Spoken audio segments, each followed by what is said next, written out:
Yeah, finally realized that I'm nothing without you.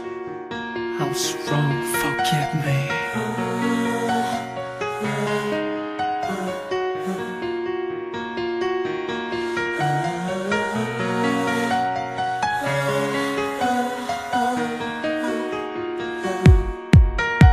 Well, number one is graft and corruption. Trabaho. Yung kasalukuyan ngayon, bali mahirap kasi sa bilihin, mataas.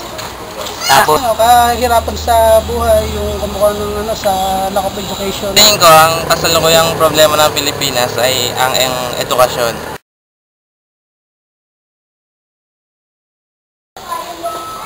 Siyempre, imbis na yung mga services ng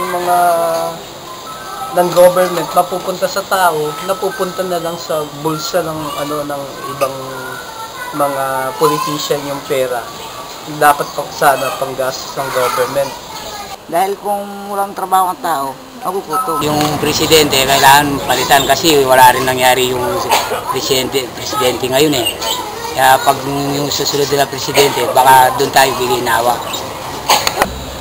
Yung mga kabataan, hindi masyadong napagtutunan ng pansin ng government natin. Kaya siguro yung iba, naliligaw na landas kasi hindi nakapag-aaral. Sa tingin ko, hindi siya napupunduhan ng maayos ng gobyerno, so dapat siyang pagtuunan ng pansin ng gobyerno.